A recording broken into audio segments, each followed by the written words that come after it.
गुरु माँ के चरणों में शत शत वंदन। हम गीता का 12वां अध्याय देख रहे हैं जो भक्ति योग कहलाता है। भक्ति योग में कल हमने देखा था कि भगवान ने क्या कहा कि जो ध्यान पूर्वक और मन की एकाग्रता से, ठीक है, ध्यान मन को एकाग्र करके निरंतर मेरे भजन ध्यान में लगे हुए हैं, जो भक्तजन अतिशय श्रेष्ठ श्रद्धा से युक्त होकर मुझ सगुण रूप परमेश्वर को भजते हैं, वे मुझको योगियों में अति उत्तम योगी मान्य हैं। भगवान ने सगुण की क्यों उपासना करने कही? क्योंकि अभी हमारा चित्त भ्रमित है ना, इसलिए भ्रमित चित्त को एक आलम्बन तो चाहिए। और ईश्वर में जब हमारी भक्ति जागती है तो उनकी रूप माधुरी, लीला माधुरी, उनका नाम, उसमें हमारा मन आसक्त हो जाता है।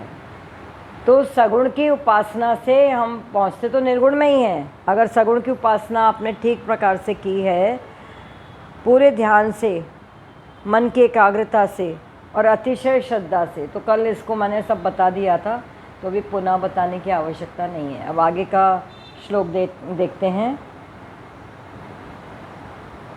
ये तु अक्षरम अनिर्देश्यम अव्यक्तं पर्युपासते सर्वत्रगम अचिंत्यं च कूटस्थं अचलं ध्रुवं सन्नियम् इन्द्रियग्रामं सर्वत्र संबुद्धया ते प्राप्नुवन्ति माम एव सर्वभूतहिते रताः।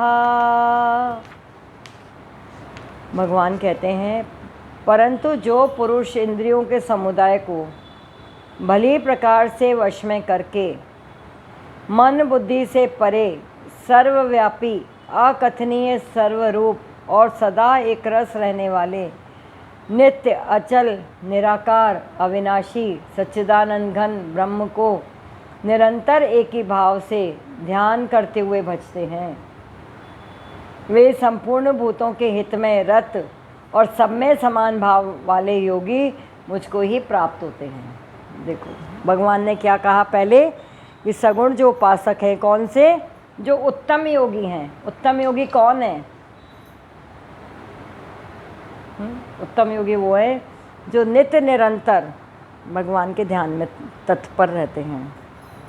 और अतिशय श्रेष्ठ श्रद्धा हमारी कब फलीभूत होती है? तो शास्त्र से और सत्संग से ही होगी, क्योंकि हम स्वयं वही हैं जो परमात्मा है, कोई भेद नहीं है, हम अभेद हैं। और भगवान ने गीता के 6 अध्याय पहले यही बताया है, तत्वमसि, तुम वही हो जो मैं हूँ। लेकिन हमारी बुद्धि उसको ग्रहण नहीं कर पाती, क्योंकि हमारे स्पष्टता नहीं है, अभी अनुभूति नहीं है। अनुभव में नहीं आया कि मैं परमात्मा हूँ। अनुभव में आए बिना आपको रटन कितनी भी हो जाए कि आत्मा है, मैं ही परमात्मा हूँ, हम ब्रह्मास्मि, लेकिन आप उसमें अनुभूति नहीं कर सकते। ये तो वाचिक रटन है ना, शब्दात्मक है। तो भगवान यहाँ पे कहते हैं, जो पुरुष इंद्रियों के समुदाय को भली प्रकार से वश में करके, ये हो गया यम और यम नियम के द्वारा। तो यम नियम कब सिद्ध होते हैं? कब हम उसमें यम नियम, मतलब जैसे मैंने बताया था, अपरिग्रह, शौच है, अस्तेय है, किसी की वस्तु को नहीं चुराना, झूठ नहीं बोलना, व्यभिचार नहीं करना। इन मूल्यों को जब हम जीते हैं तब हमारे मूल्य में सत्य की लगन जागती है ना, सत्य के प्रति हमारा झुकाव होता है। तो कहा इंद्रियों के समुदाय को भली प्रकार वश में करके। अब आप इंद्रियों को वश में कितना भी करो, वो वश में होती नहीं है। जैसे कुशल सारथी उस पर बैठ जाए, है ना। भगवान कृष्ण को अर्जुन ने क्यों चयन किया? समर्पित था, जानता था यही भगवान है, यही प्रिय है, यही हमारे प्रीतम है, यही सुहृदय है। तो उसने सेना को नहीं चुना, भगवान को चुना। और भगवान ने क्या किया, बोले भाई मैं तुम्हारा बस सारथी बनूंगा। और परमात्मा पहले क्या है, ज्ञान स्वरूप है। जब तक हम भगवान को पहचानेंगे ही नहीं, हम उस ओर प्रयास ही नहीं करते ना, अपना विकास का प्रयास ही नहीं करते। आप कहाँ मानते हैं कि भगवान ज्ञान रूप है, सच्चिदानंद स्वरूप है? आप जानते हैं क्या भगवान को? नहीं जानते। श्रीमद् भगवत पुराण में क्या लिखा है, सच्चिदानंद रूपाय विश्वोत्पत्त्यादि हेतवे तापत्रय विनाशाय गोविंदाय नमो नमः। वयम नुमः। हम सब किसको प्रणाम करते हैं? कैसे कृष्ण को प्रणाम करते हैं? जो हमें बाहर से दिखते हैं उनको नहीं, जो परब्रह्म है, जो उनका मूल रूप है, उसमें मूल रूप में हम उनको देख पाए। सच्चिदानंद स्वरूपाय, वो सत्य, जो अटल सत्य, जो सनातन है, शाश्वत है, जो कभी नहीं बदलता। ईश्वर कभी बदलता है क्या? अवतार आते और जाते हैं ईश्वर के, लेकिन जो सत्ता है परमात्मा की, वो तो ज्यों की त्यों है, वो कभी नहीं बदल सकती। और उसी में हम, उसी सत्ता से हम हैं। आपका अस्तित्व कहाँ से आएगा? नहीं तो आपकी चेतनता कहाँ से है? आप में ज्ञान कहाँ से है? और आप सुख की तलाश में क्यों हैं? क्योंकि आप, हम सबकी चाहना आनंद की है, एक ऐसे सुख की जो कभी बदले नहीं, जो कभी बीते नहीं। एक शाश्वत सुख की तलाश में हम दुखी हैं। दुख का कारण ही ये है कि हम ऐसा सुख चाहते हैं जो कभी बीते नहीं, और ऐसा होता नहीं है। क्योंकि हमारी बुद्धि शास्त्रीय नहीं है, सत्य बुद्धि नहीं है, सत्य को हम स्पर्श ही नहीं करते। ईश्वर की पूजा बाहर करते हैं। ईश्वर की पूजा ज्ञानवान होकर की जाएगी, और उस ज्ञान को धारण करके आचरण में उतारने वाला ही ज्ञानी है। पोथी याद करने वाला ज्ञानी नहीं हो सकता। किस बात की देर है? आप मनुष्य हैं ना, तो फिर किस बात की देर है? ये हमारा प्रमाद है। और सनद सुजाती में हमने देखा था, धृतराष्ट्र ने पूछा था क्या सत्य है संसार में? उन्होंने कहा मृत्यु सत्य है। उन्होंने कहा मृत्यु सत्य है, तो हम तो कहते हैं कि आत्मा तो अमर है, आत्मा तो नहीं मरती। वो बोले ये भी सत्य है। तो प्रमादी है, जो अज्ञानी है, उसके लिए मृत्यु सत्य है ना। हम रोता रहता है वो, मेरा मरा, मैं मरा, उसके लिए सत्य है मृत्यु। प्रमाद हमें हमारा गला घोंट देता है।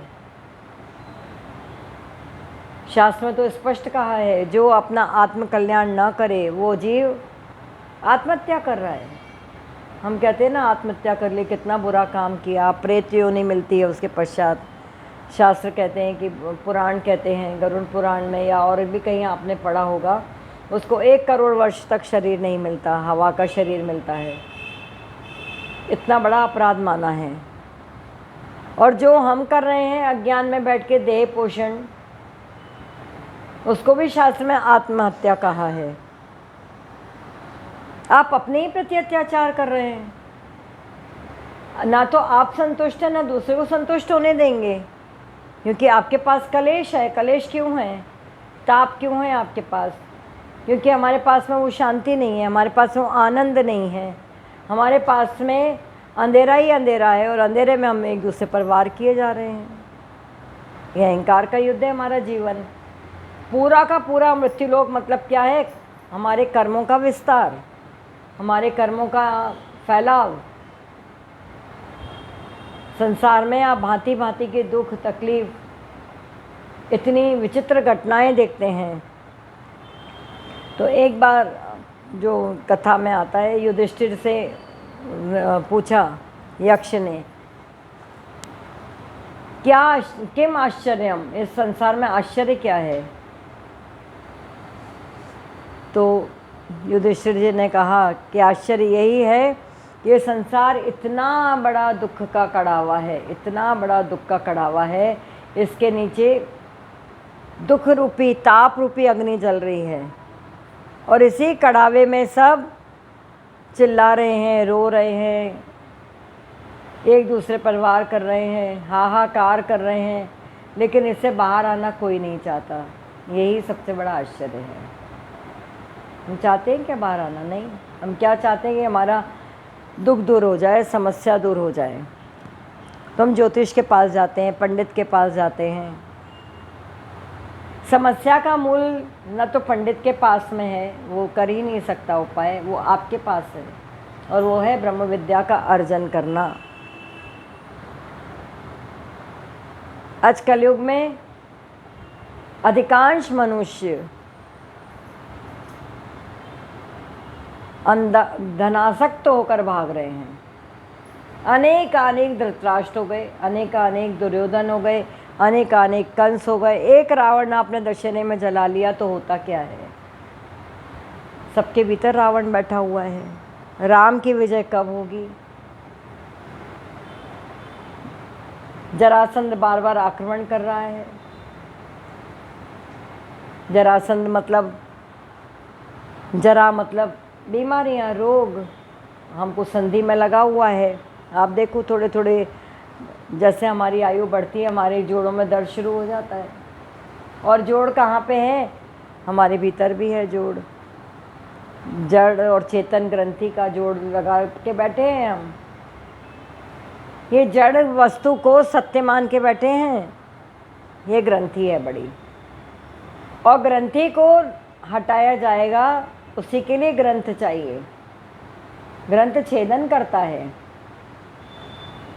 ग्रंथ जीवन में नहीं है तो आपकी ग्रंथि छूटने वाली नहीं है। आप जो सोए पड़े हैं ना आप लोग बेखबरी में, वो बहुत भारी पड़ेगा। बहुत महंगा सौदा कर रहे हो आप लोग।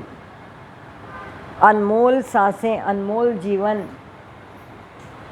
हम निरर्थक और व्यर्थ में बिता रहे हैं। व्यर्थ में एक मुक्ति का अवसर, एक प्रवेश का महाद्वार हरिद्वार। हरि में प्रवेश का द्वार है मानव जीवन, हमको खबर नहीं है। तो इंद्रियां वश में कैसे होंगी जब हमारे इस जीवन रूपी रथ का सारथी कौन होगा? ब्रह्म ज्ञान होगा। परमात्मा साक्षात जो ज्ञान स्वरूप है वो हमारी बुद्धि का सारथी बने, जीवन का सारथी बने, तभी तो हम श्रेष्ठ पथ पर जाएंगे, तभी तो हम ज्योतिर्मय पथ पर जाएंगे। अभी तो मृत्यु की ओर प्रस्थान कर रहे हैं। रोज एक एक सांस घट रही है और हम सोच रहे हैं हम बहुत मज़े में जी रहे हैं, बहुत प्रगति कर रहे हैं, बहुत बड़ा घर बंगले बना रहे हैं। आपको पता नहीं है सब मिट्टी के खेल हैं। बड़े बड़े राजा गए, खंडर पड़ा हुआ है, लुप्त हो जाता है। यहीं जैसे पानी पे बुलबुला बनता है, और यहीं कि हमारे देखते देखते बुलबुले लुप्त हो जाते हैं जल पे।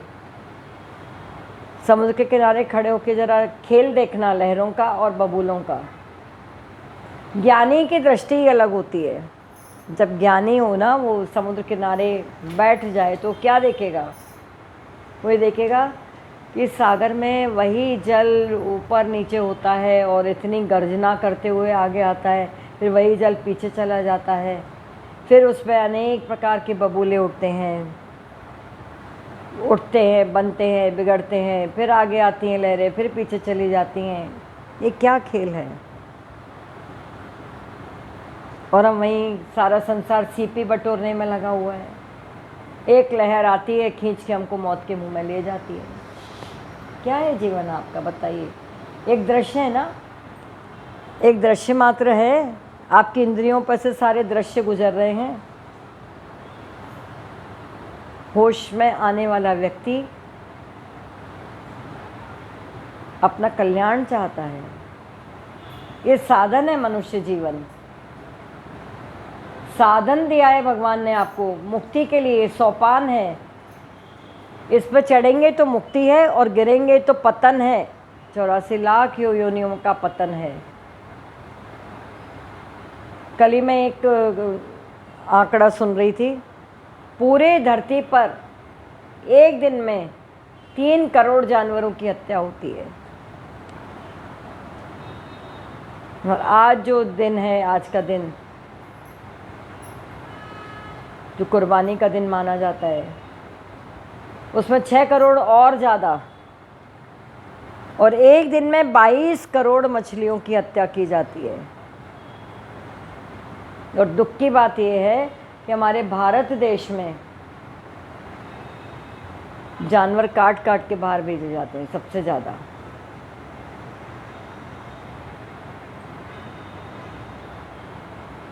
चौरासी लाख योनियों की दुर्दशा देखते हैं, सुनते हैं, संसार खुला शास्त्र है, फिर भी हम प्रयास तो नहीं करते। कहाँ करते हैं? सत्संग में जगाया जाता है, गुरु जगाते हैं, लेकिन फिर हम सो जाते हैं। और अध्यात्म बहुत आसान बात है, जिसको हम इतना कठिन समझते हैं, ये कठिन नहीं है। अध्यात्म, ज्ञान में जीना कोई कठिन नहीं है, विचार ही तो है। विचार है ना, आपके गिरते हुए मन को एक संबल मिल जाए, एक सत विचार, एक ज्योति स्वरूप आप हो जाए, इसमें क्या मुश्किल है? बताओ आप खतरनाक ओर जा रहे हैं, खतरनाक मोड़ लिखा रहता है ना, ये यहाँ पे अपघात क्षेत्र है, ऐसा मोड़ है जहाँ पे एक्सीडेंट प्रोन है। हमारा अज्ञान बारंबार टकरा रहा है, बारंबार हम एक दूसरे से टकराते रहते हैं और एक दूसरे को हम कहते हैं कि इसके कारण दुख है, इसके कारण दुख है, लेकिन समस्या हमारे भीतर है। तो भगवान कहते हैं कि अपनी इंद्रियों को वश में करके, तो इंद्रियां वश में कब होंगी, इसका मैंने आपको एक सूत्र दिया। जब सत्य विचार करोगे तो अपने आप वश में हो जाएंगी। कितनी देर आँख को रोकोगे, कितनी देर कान को रोकोगे? मन रुक जाता है ना उसके पीछे, शब्द के पीछे, तब कान सुनता है। अगर मन सात्विक हो गया, मन सतोगुणी हो गया, मन ईश्वर की ओर प्रवाहित होने लगा, तो इंद्रियां बेचारी क्या, इंद्रियां तो कुछ भी नहीं करती हैं। हम इंद्रियों को क्यों दोष दें, मन को भी क्यों दोष दें? मन तो बहुत उच्च कोटि की ताकत मिली हमको मंथन के लिए। मन मंथन करता है, मंथन के लिए मनन होना आवश्यक है, तभी तो आप उसमें से आत्मा को अलग, अनात्मा को अलग, सत्य को अलग, असत को अलग करेंगे, और फिर आपकी प्रज्ञा बुद्धि उस पर हस्ताक्षर करेगी, यहाँ यही सत्य है। और फिर आप जो अदृश्य रूप से परमात्मा आपके अंदर है, वो आपको दिखाई देने लगेगा सर्वत्र। क्यों नहीं दिखता? ज्ञानी को तो दिखता है, हमको नहीं दिखता परमात्मा। दिखने का अर्थ आँख से दिखना होता है क्या? दिखने का एक अर्थ होता है अनुभूति हो गई, बोध हो गया। आपका सारा कार्य बुद्धि से ही चलता है, बोध से। आँख देखकर भी देखती नहीं, कान सुनकर भी सुनते नहीं। अगर बुद्धि वहाँ पे ना हो, ज्ञान वहाँ पर ना हो, तो क्या है? कुछ भी नहीं है। सोते में आपको ज्ञान होता है क्या? कितनी भी आवाज़ें हो जाए बाहर, आपके ऊपर से कितने भी मच्छर काट के चले जाएं, आपको पता चलता है नींद में? क्या नहीं पता चलता है। सब लय हो जाता है प्राणों में। तो भगवान यहाँ पे कहते हैं, इंद्रियों के समुदाय को भली प्रकार से वश में करके मन बुद्धि से परे। मन बुद्धि से परे क्यों कहा है? कि हम बोलेंगे कि अब भाई हम बुद्धि से समझ जाएंगे परमात्मा क्या है। बुद्धि से समझने का विषय है क्या? क्योंकि बुद्धि का भी अधिष्ठान वही है, बुद्धि भी चेतन है, वो भी तत्व है। अभी हमको अलग अलग भासता है, खंड खंड, क्योंकि अभी हमें अखंड परमात्मा की अनुभूति नहीं हुई। परमात्मा अखंड है ना। आपके शरीर में आपकी चेतना क्या खंड खंड है? बताइए। आँख की चेतना अलग, कान की अलग। इस छोटे शरीर में, इस छोटे क्षेत्र में पहले उसको जानो, उसको समझ लो, फिर इसी का ही विस्तार देखो। आप अनंत है, हरि अनंत, हरि कथा अनंता, है ना। तो मन बुद्धि से परे सर्वव्यापी अकथनीय स्वरूप, जिसको कहा ही नहीं जा सकता, परमात्मा को कहने का क्या प्रयास है। अगर आप कहो मैंने परमात्मा को जान लिया, तो मैं कौन, मैं फिर अलग हो गई। हमको बड़ा कठिन लगता होगा ना अभी सुनने में, तो लगता होगा कैसे होगा, लेकिन जिस दिन आवरण भंग हो गया आपका, उस दिन क्या शेष बचता है? केवल परमात्मा है ही वो, उसके सिवा कुछ है नहीं यहाँ। इसलिए कहा है, मुँह को कहाँ ढूंढे रे बंदे, मैं तो तेरे भीतर में। इतना सुंदर साईं बैठा है आपके भीतर, वो साईं बैठा है, आपको खबर ही नहीं। आप तो छोटी छोटी बातों में उलझे पड़े हैं, छोटे छोटे रोगों की दवा करने में लगे हैं, और वो कहता है राम रसायन पियो जरा, चखो जरा, भीतर आओ। एक मधुशाला है भीतर भी, जिसको गुरु नानक जी कहते हैं, नाम कुमारी नानका चढ़े रहत दिन रैन।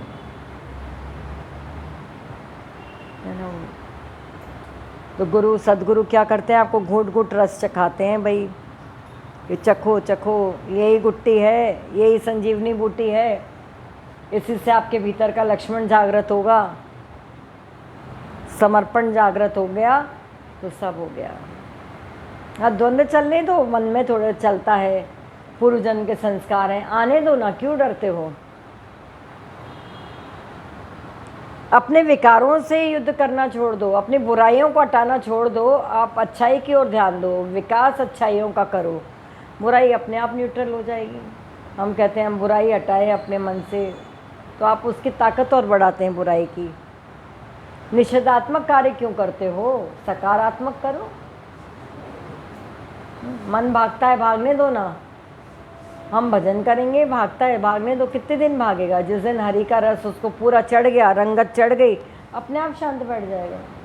भागने दो, कहाँ जाएगा? जहाँ भाग रहा है वो भी परमात्मा, मन भी परमात्मा का रूप। ये बात आप समझ लो, तो फिर कहाँ गया? कहाँ?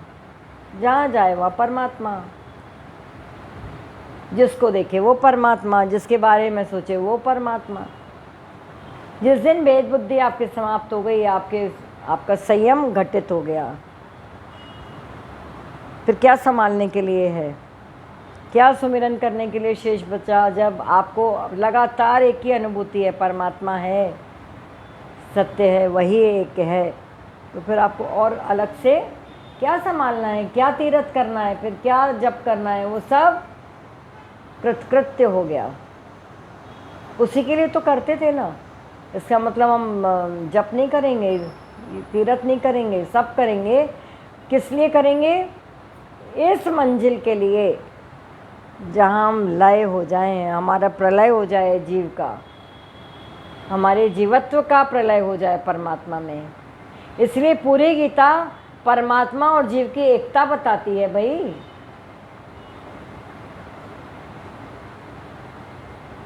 उपनिषद जो बताते हैं, उपनिषद, गीता भी उपनिषद है,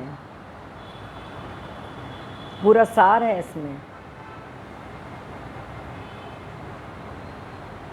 इतना सुंदर साधन मिलके आज कलयुग की दशा देखो, कितना व्यसन इंद्रियों का, भोग वृत्ति में आदमी लगा है।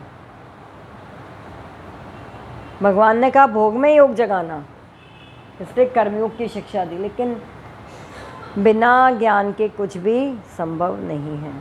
तो आगे कहा है, अकथनीय स्वरूप, सदा एक रस रहने वाले परमात्मा ही एक रस है, वो सदा एक जैसा है।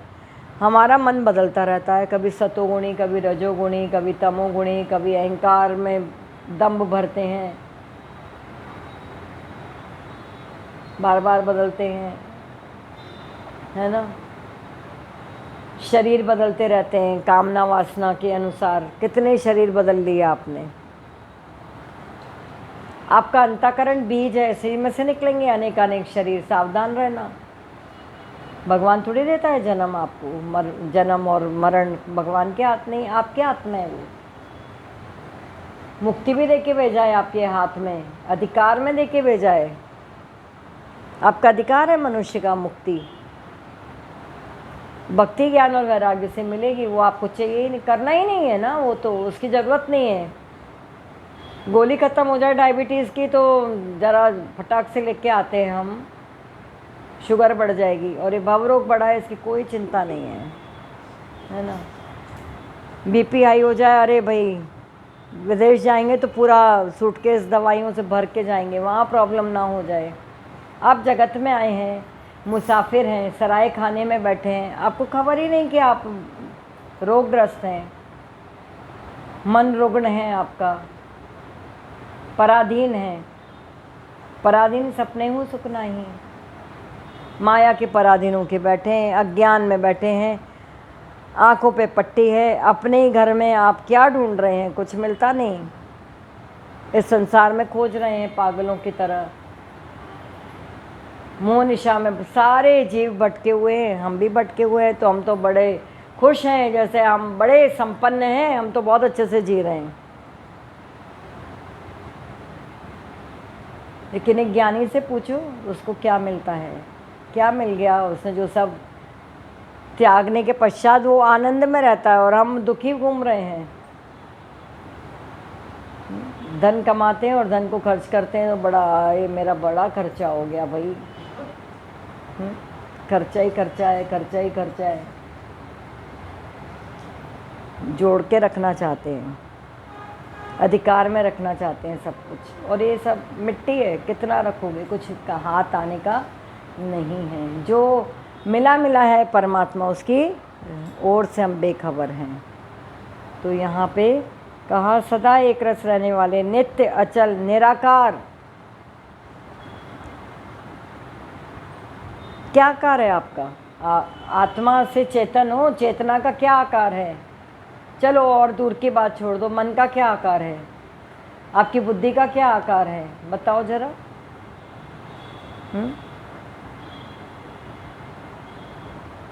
एक ही बाहर के जरा से आकार में आप भ्रमित हो रहे हो। ये दिख रहा है ना स्थूल शरीर, यही चश्मा है हमारे भीतर का। अंतर्दृष्टि पे देहाध्यास पड़ा है, देह के पोषण में नहीं, देह बस यही बहुत बड़ी इम्पोर्टेंट है हमारे लिए। इसी के लिए सारा मार्केट, सारा डेवलपमेंट देह के लिए, मन के विकारों के लिए है, मन की भोग वृत्तियों के लिए। इतनी सारी मिठाइयाँ, इतने सारे सब खा खा के हम बीमार होते हैं, लेकिन करेंगे वही देह पोषण। देह साधन है, उसकी हमको खबर नहीं है, वो तो हम भूल गए। तो भगवान यहाँ कहते हैं अचल निराकार अविनाशी सच्चिदानंद ब्रह्म को निरंतर एक ही भाव से ध्यान करते हुए बसते हैं। ये आगे की अवस्था है जिसका सगुण सद गया। सगुण कहाँ, सगुण और निराकार एक ही है, सगुण निर्गुण, उसमें गुण ही नहीं है कोई। हमारे मन की उपाधि से दिखते हैं, मन में जैसा जाकी रही भावना जैसी, प्रभु मूरत देखी तिन तैसी। ये हमने तो भगवानों को नहीं छोड़ा धरती पे। फिर बोलता है शिव जी तो भांग पीते हैं, भंग का प्याला, तो हम भांग पीते हैं होली पे चढ़ा के, और फिर उस ऐसे धुत पड़े रहते हैं। कभी शिव जी को देखा है ऐसे पड़े हुए? आप कैसे कहते हो शिव जी भांग का? अरे भंग भुवन भंग करते हैं, अज्ञान को भंग करते हैं, प्रलय करते हैं जीवत्व की, और अपने में समाहित कर लेते हैं, वो भंग है।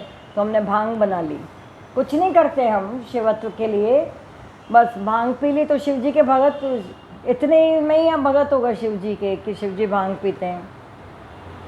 राम जी के ऊपर इतने आरोप लगाते हैं, उन्होंने पत्नी का त्याग, अरे समझते ही नहीं अध्यात्म को, क्या समझेंगे हम। भगवान पे भी आक्षेप लगाते हैं, ये हमारी बुद्धि देखो, कृष्ण जी के ऊपर लगाते हैं, उनकी तो इतनी रानियाँ थीं। अब अध्यात्म को समझो तो पहले, शास्त्र में तो आओ, उसके मूल में तो जाओ, तब तो पता चलेगा। कुछ जानते नहीं, मनोराज्य फैला रखे हैं, अपने अपने तमोगुण का बोलबाला है आज पूरे विश्व में। तो निरंतर ध्यान करते हुए एक ही भाव से बचते हैं, संपूर्ण भूतों के हित में रत। ऐसा ज्ञानी सबके प्रति करुणा का भाव रखता है। वो घास का तिनका भी अनावश्यक नहीं उखाड़ेगा। आपको कहीं बगीचे में बिठा दें और कुछ बात चल रही हो तो आप उखाड़ उखाड़ के ऐसे बना बना के फेंकते जाते हैं। बहुत लोगों की आदत होती है, चलते चलते पत्ते तोड़ लिए, चलते चलते कुछ कर लिया। लेकिन जो ज्ञानी होता है वो सबके प्रति करुण भाव से भरा होता है। महात्मा बुद्ध ने भी कहा था कि मेरी मैं ही तो सब में है, जब तक एक भी व्यक्ति यहाँ पे बंधन में है मैं मुक्त कहूँगा। वास्तव में ये सत्य है। हमारी मैं और सबकी मैं एक ही तो है ना।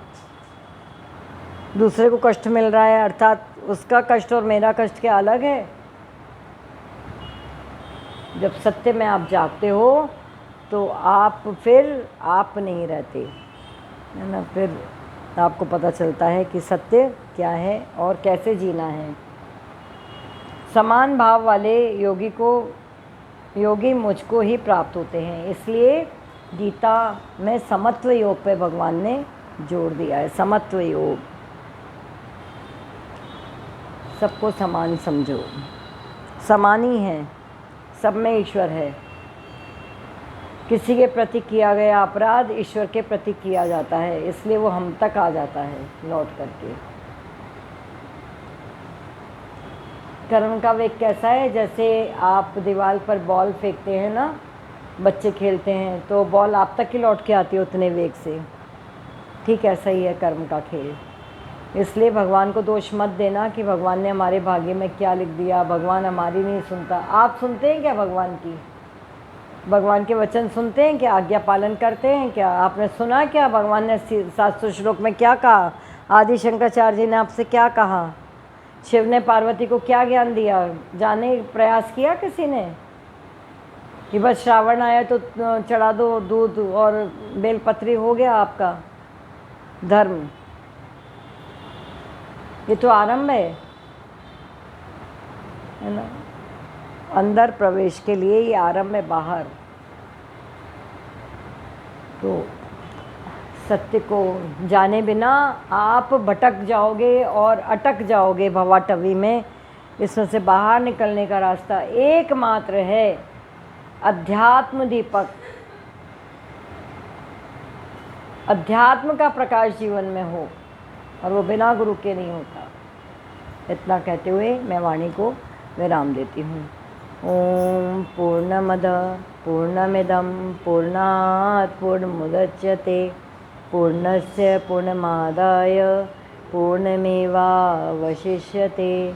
ओम शांति शांति शांति।